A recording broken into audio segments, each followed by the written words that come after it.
Friends, I was at a wedding this past week where I saw an exercise in public speaking. The groom was asked to give a speech. He protested. He said he had never given a speech before in his life.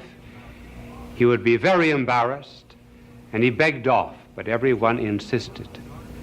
He stood up in order to cover his embarrassment and perhaps to get a little support. He leaned his hand on the shoulder of the bride. He began his talk saying, "This thing has been forced on me."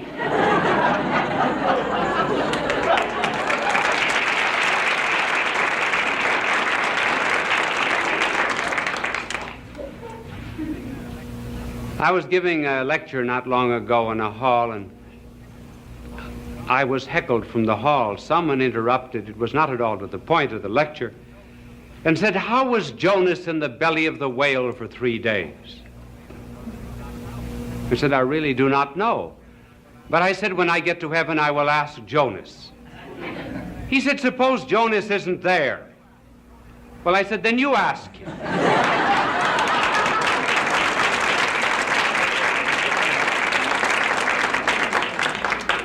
As you heard, this telecast is on the mentally sick, sympathy for them. Perhaps a good way to introduce it is to tell you a story of 2 dogs that were walking down Park Avenue the other day. And one of them said to the other, who was quite an aristocratic little French poodle whose name was Peluche, he said, "I understand you're having nervous trouble." "Yes," he said, "I think I'll have to go to a psychiatrist." The other dog said to Peluche, "Well, why don't you do it?" Peluche said, "I can't. Not allowed to get on a couch."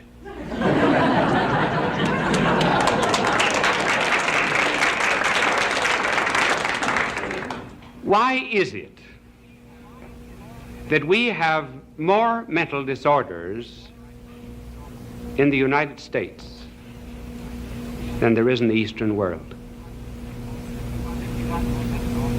51% of the hospital beds of the United States are occupied by mental patients. A mental breakdown is almost peculiar to Western civilization. The reason is this. What keeps people normal is being under necessity.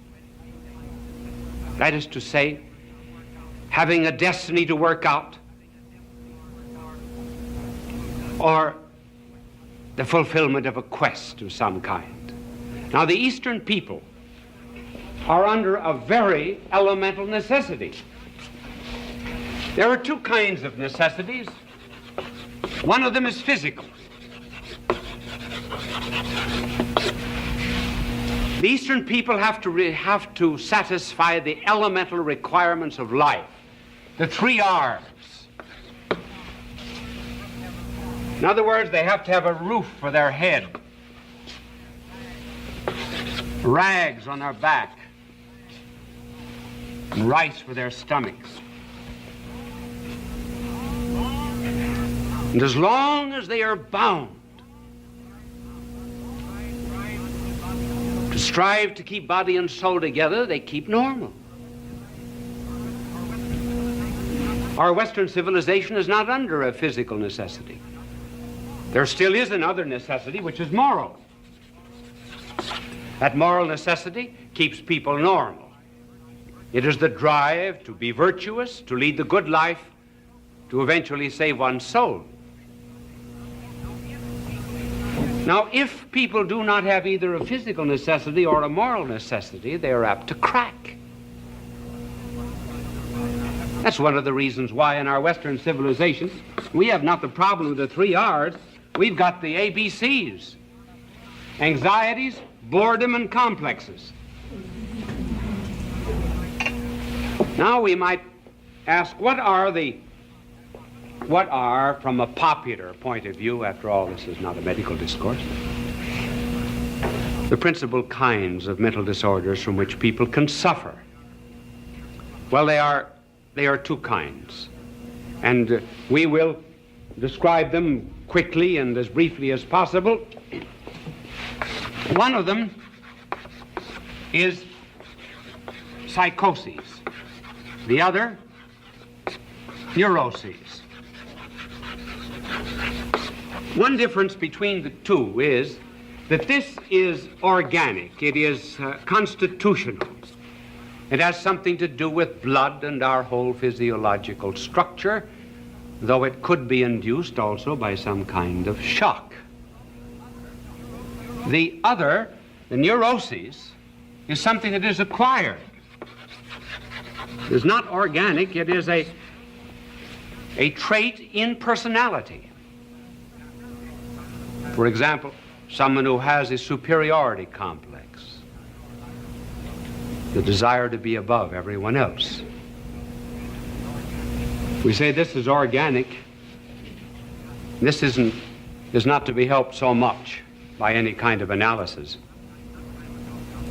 Some time ago, doctors made an experiment with rats who had been trained to go up certain strings and then to seek in apertures for food.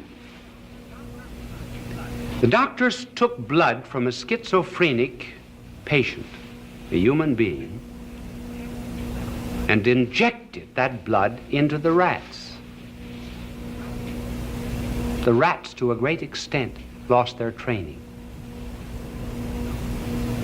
which shows that the basis in some way is organic. That is one difference between the two.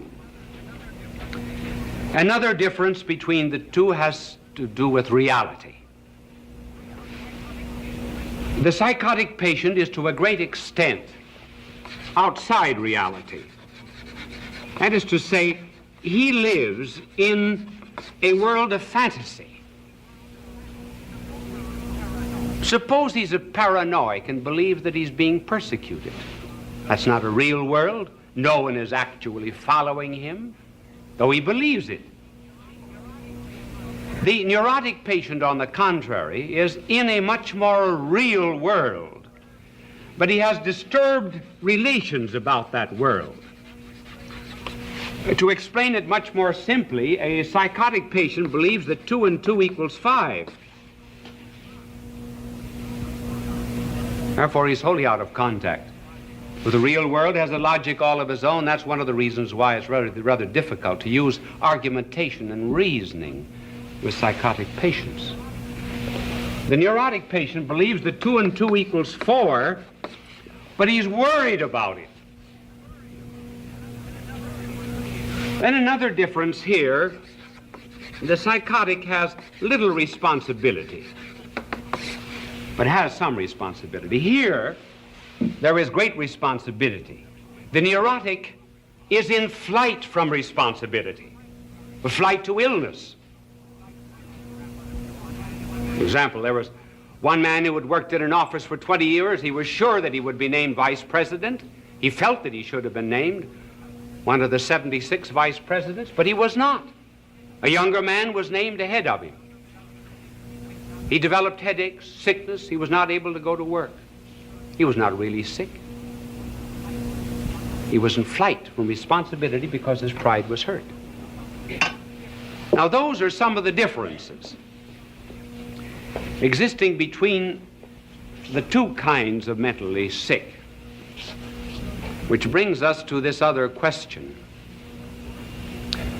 Why is it that so many people break? Now, here we're not so much concerned with the psychotic as with the neurotic, though the explanation will, to some extent, hold. The best explanation that there is that which is given by Dr. Viktor Frankl of Vienna. Now, he uses a very long term to describe it. Doctors must do that, you know. They're like philosophers and theologians. Sometimes big words carry the burden of those who are too lazy to think for themselves. And the test of understanding anything is always to be able to explain it. I can remember once when I was in class in philosophy, the teacher said to me, "Explain time. Give a definition of it." I said, "I know what it is, but I can't tell you." He said, "You do not know what it is. If you knew what it was, you could tell me." So now I wonder if I can explain Dr. Frankl's term for many, which he gives as the explanation of many neurotic cases. He calls it existential neurosis.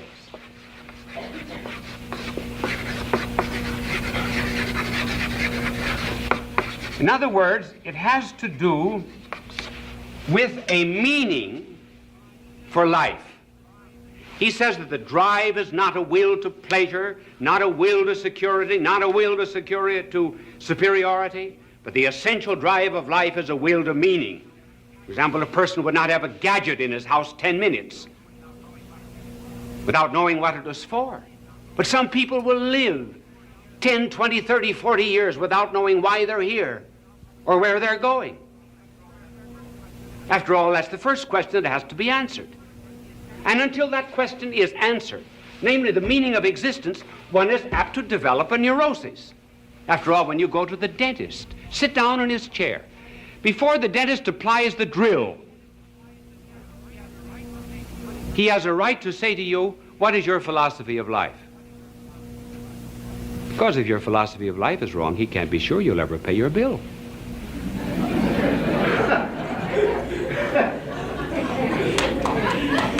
There must be some dentists in the audience.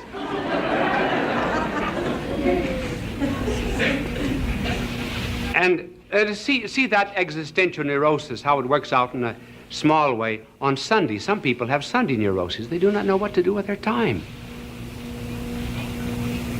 Leisure is one of the big problems of Western civilization. We work only 38, 40 hours a week, and there are 168 hours in the week. What purpose is life the rest of the time? One of the reasons for juvenile delinquency, and we should call them not juvenile delinquents, but lawbreakers or hoodettes, little hoodlums.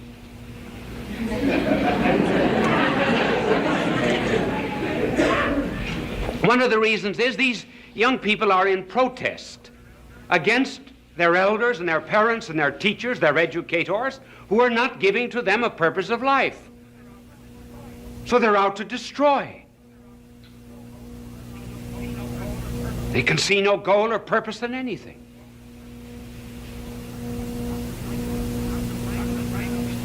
Dr. Frankel, who passed through both the Nazi and the Soviet concentration camp, said that some men who completely lacked a goal or purpose in life thought of their prison existence as just a march to a grave. Then there were others, he said, as soon as a purpose came into the life, they got strength.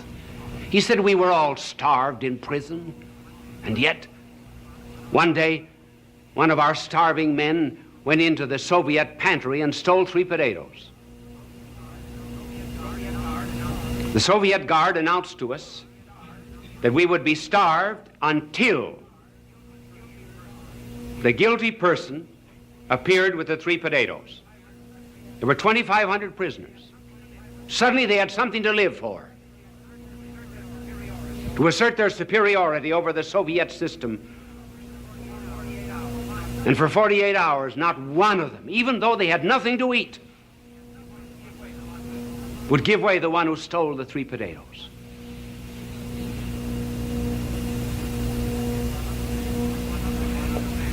He said one other man who was suffering every form of torture in this concentration camp, and someone said to him, "How do you bear it so well?" He said, "When I came in here, I made a pact with God. I promised him that I would endure every manner of suffering without any kind of protest, if only my wife would be spared from a Soviet prison camp." And that's what makes the difference. Example with our missionaries in China.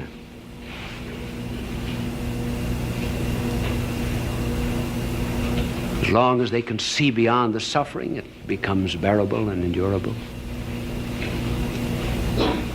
One woman was telling me that every day when she was let out into the prison yard, the guard would open the prison just about that wide and take her 2 or 3 minutes to squeeze out, and all of that time he would keep spitting in her face.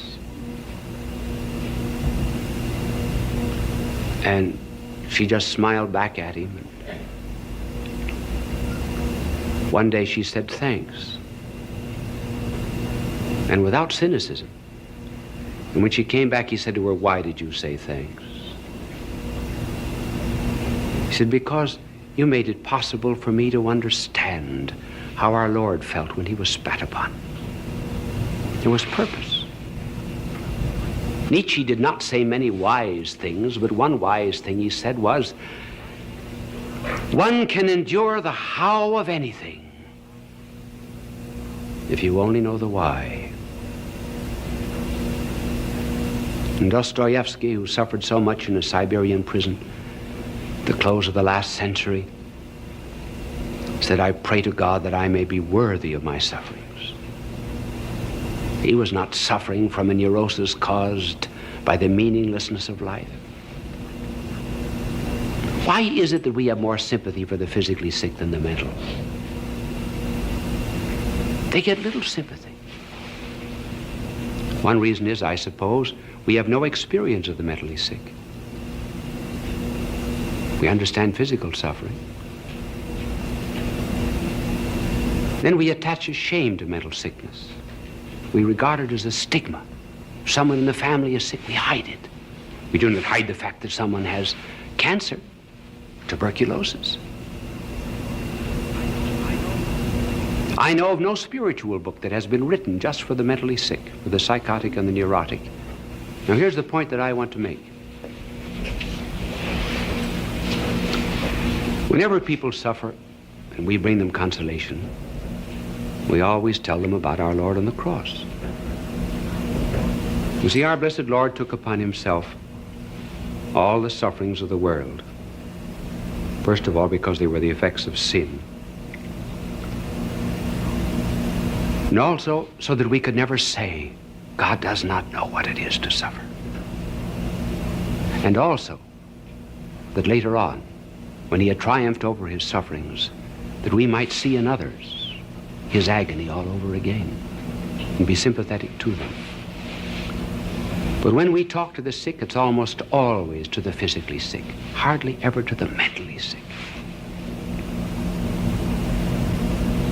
Are they deserving of sympathy? I believe, really and truly, that our Lord suffered on the cross for the physically sick. And in the Garden of Gethsemane for the mentally sick.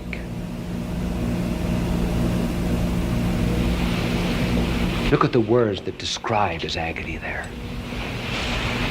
Sorrowful unto death, sad, heavy, fearful. All the psychological descriptions of these people whose minds are disturbed in some way. And then he suffered the loneliness that they have, their isolation from society. Loneliness by finding his apostles asleep. Loneliness by shutting off all divine consolation. Though he said, I might have asked my Father for 12 legions of angels.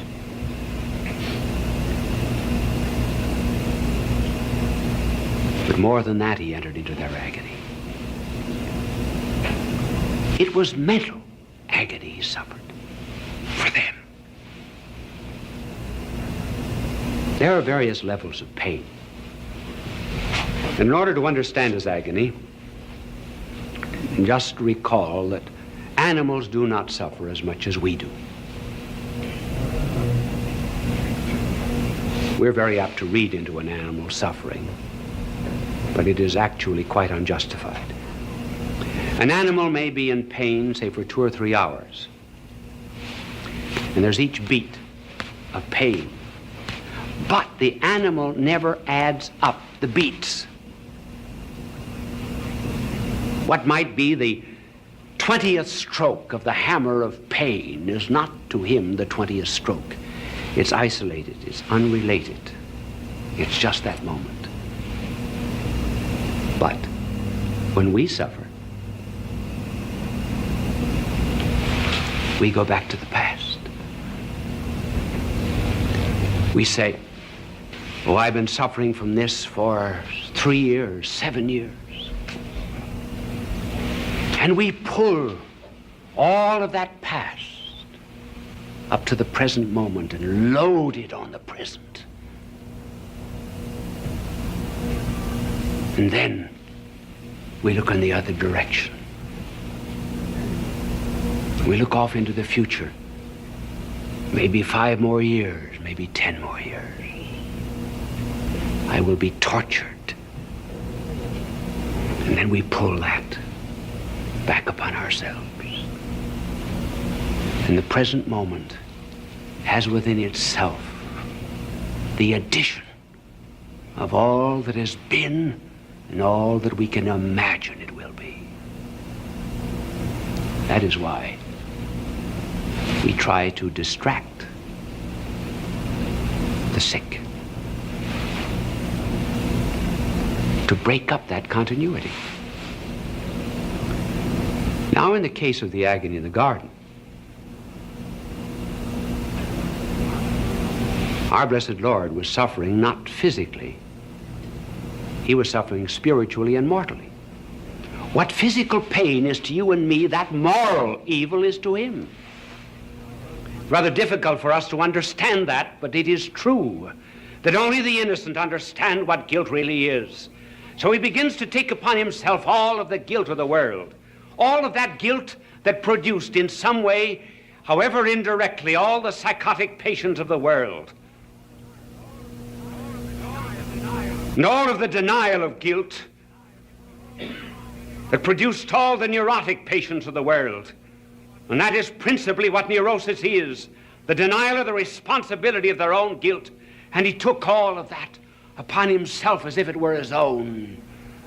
And the very thought of it, denying himself all divine encouragement, was so great that it drew from out of his body blood that fell as beads forming a rosary on the olive roots, a blood-red rosary of redemption. So that from that moment to this, the mentally sick could never say he does not know what it is to be sad and sorrowful unto death. And also, in order that we might see in all of the mentally sick of the world the continuation of the agony in the garden. Maybe from now on, we'll have more sympathy for the mentally sick. Bishop Sheen will return in just a moment.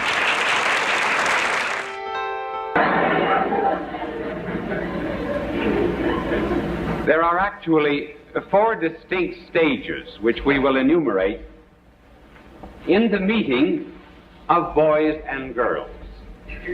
The last stage of all is courtship. The first of these stages is what might be called a togetherness of boys and girls.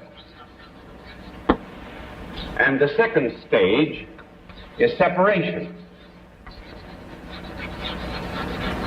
The third stage, I give this rather peculiar name, is to confuse you and make you think that I'm very learned about this problem, is crystallization. And fourth is courtship.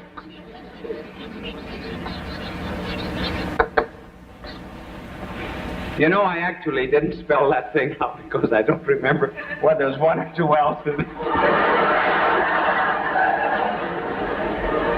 2 L's, aren't there? Crystallization?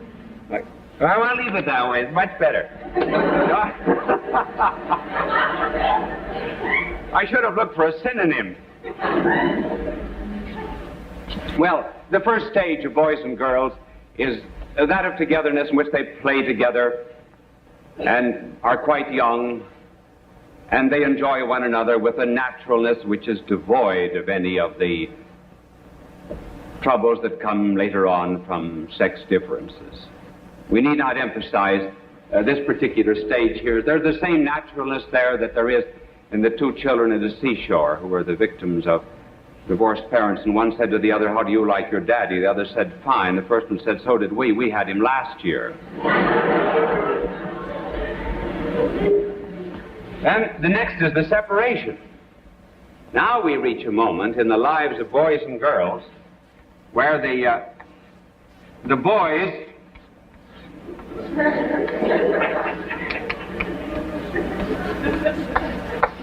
separate from the girls.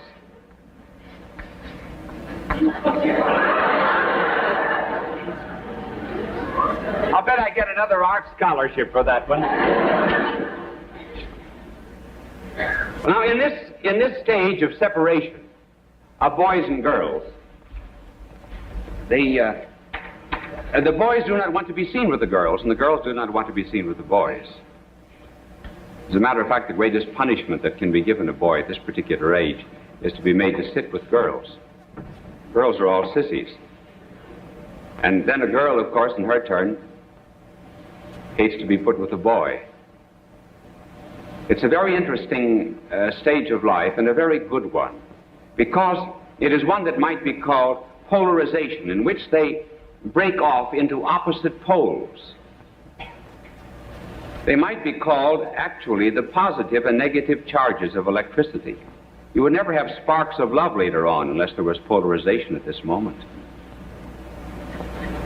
And this separation, or polarization, allows each of them to develop their physical and psychical differences. For example, the boy, when he's with other boys, becomes aggressive, develops heroism, certain talents, aptitudes, has his own ideals, and has the potentials of manhood within him. The girl, on the contrary, when she's with other girls, she develops effeminacy, the right kind, delicacy, refinement. She begins to learn and understand that she has a rhythm that beats with the rhythm of the cosmos. And there is given to her some great and tremendous, mysterious, creative possibilities. This stage of separation is really so ideal that at this point of life, it is very well to have boys and girls educated separately. Otherwise, if you've got a too precocious mingling of boys and girls, the boys are apt to become sissies and effeminate, and they grow up not to be men but mannequins. And the women in their turn, the girls in their turn, if they're too much mixed up with boys at this early age, they become boyish, impudent, rough, wear overalls. Not that there's anything wrong in wearing overalls, but it just simply is an evidence of how they tend to a certain kind of mannish dress. No boy, normal boy, loves a girl who is just a little too mannish. And no man ever loves a woman who has lost her femininity. So this stage is early in life, but it's one that's ordained by God. Then you come to the third and very interesting stage that we call crystallization. The reason we call it that is this. If you put a piece of wood in the Salzburg salt mines, after a while, that piece of wood will be covered with crystals, which very much resemble jewels. They are not jewels, actually. They are just crystals. But they take on a seeming richness which is not their own. And so it is with boys and girls after they get into their teens a little ways. They're dealing with one another, and one another is very ordinary, but they endow one another with great and tremendous qualities. They really are crystals, and they think they're diamonds and jewels. And at this age, of crystallization, there begins a divinization, in which the boy is called a kind of a god. The girl is always an angel. And girls will say of boys at this age, he is positively divine. Then the words worship, adore, eternity are always coming into play. My little angel told me before I came out, when I told him about the girls were called angels at this age, he said it'd be well to inquire if an angel can cook, particularly angel cake. Well, at this stage of divinization, there is something right and there's something wrong. And here very often is where parents and educators fail to understand the psychology of youth, simply because they do divinize one another. And they turn crystals into jewels. There's something right and good about this. They would not have had this instinct for turning girls into angels and men into some kind of divinity if there was not already awakening within their soul a love of the infinite itself. They have not only bodies, they have souls, and instinctively these young people know that they were made for infinite happiness. God intended them to have it. There ought to be an ecstasy. There ought to be an unending thrill. They ought to be with the divine. They ought to be with the angels, certainly. And parents and educators should not make fun of young people who crystallize and divinize one another. Why is it that there's so much religion, and the words of religion are so much bound up with love at this stage? It's because love and religion always go together. Just like hate and communism go together, so do love and religion. Their mistake, however, is to place the infinite in the finite, and to think that the infinite happiness and love and ecstasy and thrill that they want, thrill that is unending, is to be found in something that is purely corporal and physical. That's their mistake. But their craving is right. And a certain amount of sympathy toward the young at this stage can lead them on to a right appreciation of what is good and what they're really seeking. This is the age, of course, when boys begin to wash behind their ears. They discover neckties. They're very careful now of the clothes that they wear. They did not mind a patch in the trousers. Now they do. They begin to have pin-up girls in their rooms. I heard of two soldiers in Korea. They had beds next to one another, and one of them had a lot of pin-up girls above his bed, and he was studying, and the other soldier said to him, "Remember, they're 85% water."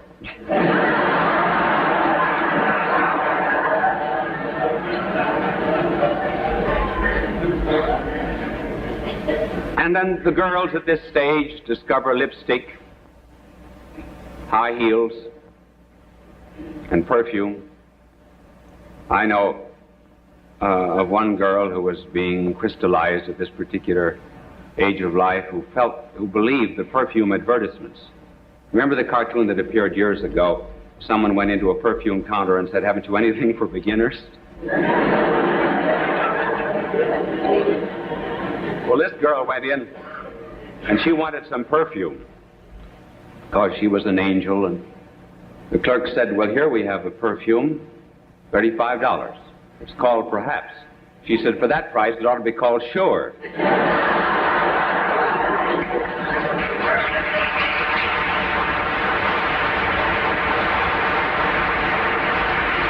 So this is also the stage when boys and girls are absolutely convinced that their parents know nothing at all about love. The parents are old-fashioned. They're behind the times. They're outmoded. We're living in the 20th century. They were Victorian. They're back in the 19th century. Why do they develop this critical attitude to their parents? Because there's something new. Planets have been spinning for centuries and centuries until finally love has come to them. This is an absolutely unique experience. The parents never passed through it. They know nothing about it. That's why they're ignorant. That's why their parents would never be consulted. It's an unfortunate stage from that point of view. And it's not love. It's just the sap in the springtime. There's no courtship here. Despite the fact that they go through agonies, there's a tremendous anxiety they suffer, torture. If the girl doesn't appear at the drugstore at the right time, if he doesn't call at the appointed hour, if she has a headache and can't meet him, if she's seen stopping and speaking to someone else at the street corner, life isn't worth living.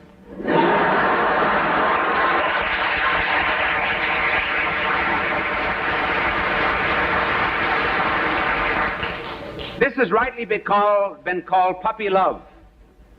And a little warning, if boys and girls marry during puppy love, the chances are they'll lead a dog's life later on. Now we come to courtship. And courtship, we cannot give all standards and tests, but we will give just a few. Two will refer to young men and young women together. One will refer to a young woman alone, and the other a test for a young man. First together is the problem of affinity. And secondly, for boys, sacrifice. For girls, femininity.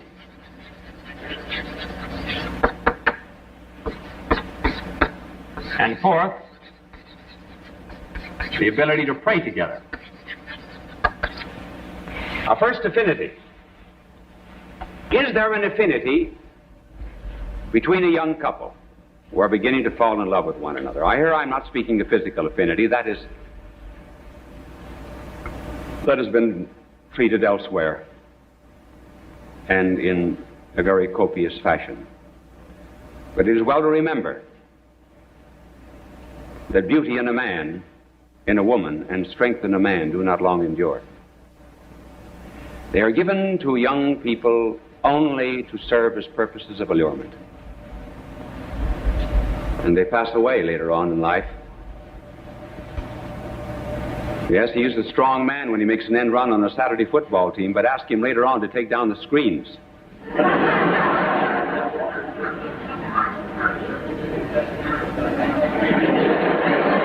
They must have hit someone with that one.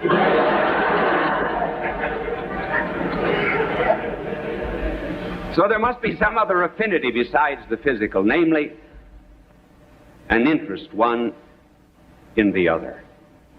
They need not be intellectual, they need not be college graduates, but they must have one mind and one heart.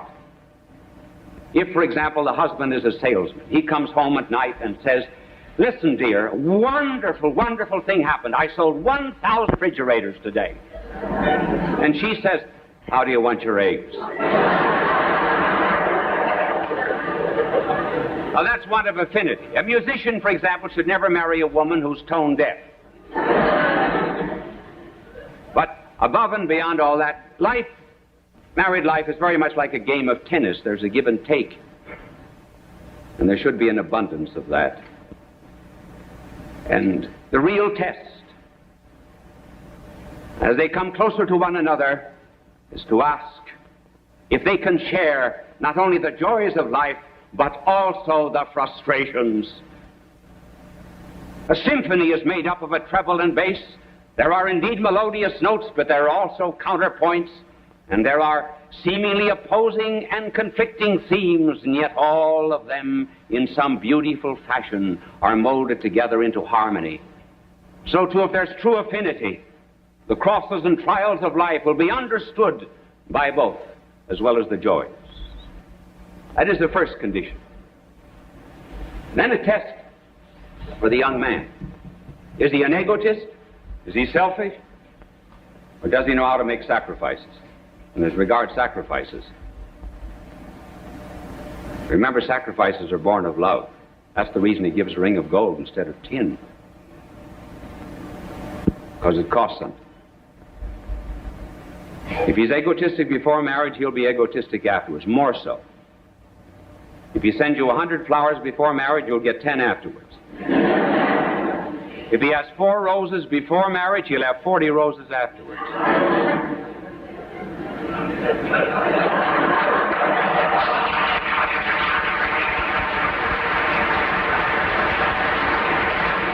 If the young man has a spirit of sacrifice, he will have reverence for the woman.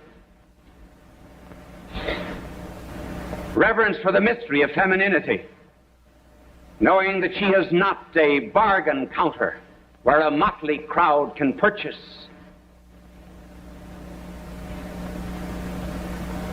Find indeed the young man who can treasure for days and for weeks and for years the gift of a rose or the touch of a hand of a friend.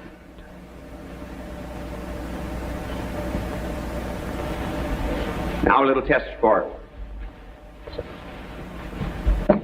the young women on the part of the men. Has she femininity? What does that mean? Every woman was made to be a mother, either physically or spiritually. Physically by the generation of physical life, and spiritually by the generation of spiritual life, and by tending the ills of others, and by serving divine and holy causes. And if she is a true woman, she will be looking forward to preserving strength and beauty. His strength and her beauty will fade. But will she be able to give him the assurance? And has she an interest, for example, in prolonging his strength into the boys of the family and prolonging her beauty into the daughters? Has she depth so that there will be, as life goes on, a progressive revelation of mysteries? Not just the mystery of the flesh, but the mystery of her mind, the mystery of her heart, the mystery of her soul. As she brings forth the incarnation of their mutual love, and as she reveals the ability to train minds and hearts and souls, she reveals the mystery of motherhood, something he never saw in her before. And above all, as she reveals the greatest of all the arts, the art to be a mother. If she is the right kind of a woman, then the man will say to her, as Dante said to Beatrice, I look on Beatrice and Beatrice looks on God. As Leon Blois said, the more a woman is holy, the more she's a woman. And finally, can they pray together? If they can pray together, then there will be fidelity. Then they will have the same conscience, and where there's the same conscience, there's charm. And charm never ages. Now they begin to understand why they wanted the infinite and the angels and the divine in that younger period of crystallization. Now they begin to see that religion and love are really combined. Why is it, for example, they speak of our love, as if it were something outside of both, as if it were more than the addition of the love of the thou and the I. Why do they speak of this curious thing, our love, if it be not a reflection of the divine love of the triune God, where there is the lover, the beloved, and love? Why is it that they see in the springtime, in the birds, and in the autumn, in the waterfalls, in the moon and the stars, telltales of love? Everything seems to speak to them, if it be not because only lovers understand that God, the Creator, made everything in this world out of love. Why is it that they want to exchange secrets one with another and unburden their hearts? If it be not because they are reflections of another revelation of God himself, who would not keep the secret of his love and told it in the Old Testament. Why is it they want to be two in one flesh, if it is not in order to prolong through history the great mystery of the divine and human natures of Christ? Why is it that the lover is always on his knee and the beloved is always on a pedestal? If it is not because there's humility and a sense of unworthiness, and in preparation for communion one with another they say, Lord, I am not worthy, Domine non sum dignus. All their love is then the reflection of God, and they understand that if human ecstasy can give them so much joy, then what will be the great heart of God? If the spark of human love is so bright, oh, what?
Road to death, they say, but we're alive today. Chasing dreams, we fly into the night sky. Lights flash, blind our sight. We race into the light. Hearts beat, thunder loud. We're lost in the crowd. We ride the road to glory. Write our own great story. No fear, no tears, just love. Rise high like stars above.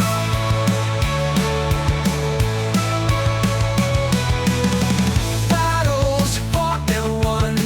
We're shining like the sun. Fear falls to the side on this fearless ride.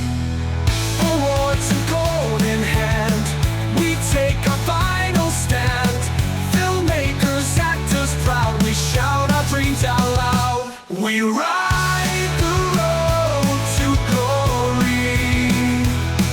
Write our own great story.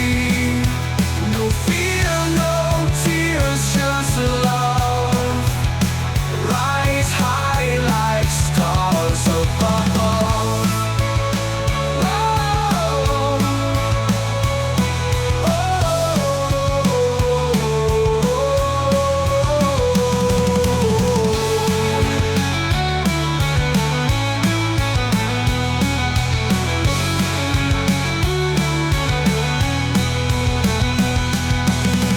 Battles fought and won. We're shining like the sun. Fear falls to the side on this fearless ride. Awards and gold in hand, we take our final stand. Filmmakers, actors proud, we shout our dreams out loud. We ride